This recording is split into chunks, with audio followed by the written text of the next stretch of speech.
Hello and welcome to episode 3 of Peeling Onions. I'm your host Gabe Addington, and today we have the probably the most argued for topic in America, and it's really pivotal. It really pivots off of feminism and just that entire debate. Meaning, if you're pro-feminism, if you like feminism, usually you're pro-choice. Typically, and if you're against feminism, or at least this new wave of feminism, typically you're against abortion. That's just usually how it falls. I mean, there are some exceptions, obviously, but you see this argued for by the right and the left, and what you see the left saying is that you can't tell a woman what to do with her body. That's what the left tries to say. That's their core argument, their thesis per se. What the right tries to say is that that's a life. You can't kill it. It's a life. If it's a human life, you can't do anything with it. You especially can't kill it just because it inconveniences you. Okay, so we'll discuss that a little bit more in a minute. We'll discuss why it's a life, etc.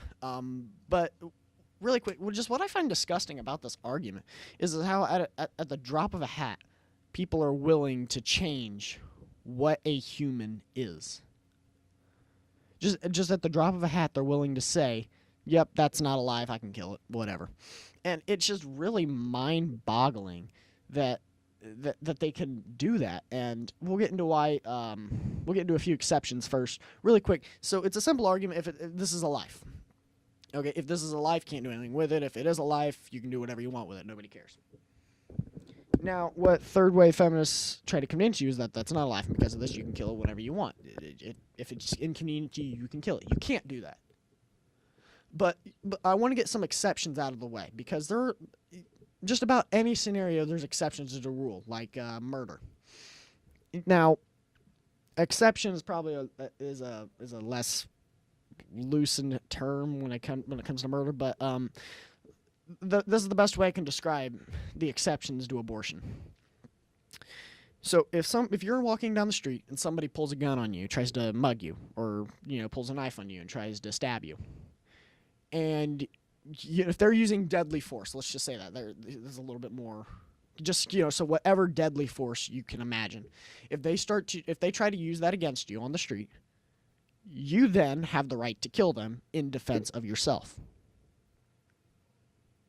It's, kind of a messed up truth, but yeah, when you threaten somebody else's inalienable rights, you no longer have your inalienable rights. You're forfeiting those. If you're going to steal from somebody, you forfeit your right to not get beat up. If you try to kill somebody, you forfeit your right to live. And that's kind of how the abortion topic goes. If you were threatening the life of the mother, if say I'm a fetus and I am threatening the life of a mother, this mother has cancer. If she doesn't get treatment, then she'll die. But because I'm here, she can't get the treatment. Well, sadly, we have to kill that life. We have to kill me because I am threatening the life of the mother. And the same topic comes into when you talk about rape. Now, rape and incest still are only about 1% of all of abortions, but that's the exception. We talk about exceptions. That's the exception. So now we come into the argument of the rest of them, the rest of the abortions, the other 99% of them, and this is basically inconvenience. It's either inconvenient for me, or you think it'll be inconvenient for the baby. Whoever it might be inconvenient for, that's why I get to kill it. So, they try to draw a false line, the left. They try to draw false lines of personhood. False lines such as the heartbeat. Well, if you are a fully grown adult and you only survive on a pacemaker, can I kill you? No, I can't kill you because you're still a human life and it's your right to not be killed. If you can't breathe by yourself, they say the first breath, your first independent breath, that's what makes you a human. Okay, if you haven't breathed yet, if you're on an iron lung, can I kill you? If a baby is just now coming out of the womb, has not yet taken its first breath, can I reach up in the womb and stab it?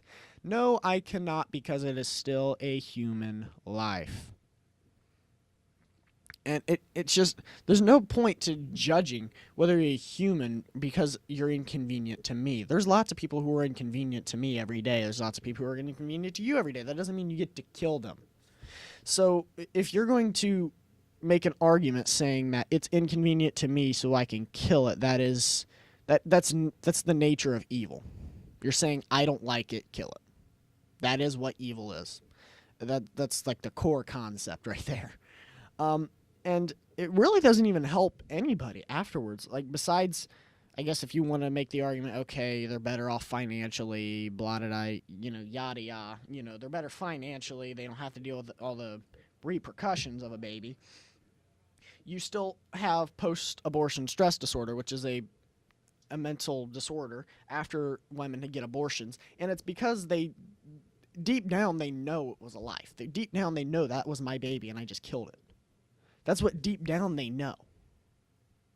And it doesn't matter what they convince themselves or what other people convince them of, that's still deep down what they know. And they end up hating that fact. So they go through what's called pass.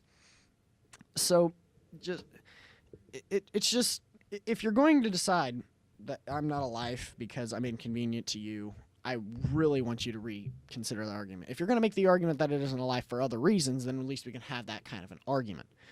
So what do I really want? I want abortions outside of the exceptions I listed ended, and I want federal funding to Planned Parenthood over. That's the goal, and that is the mission. I hope I've convinced you, or at least made you rationalize your position. I thank you for listening. I am Gabe Addington. I'll see you next time.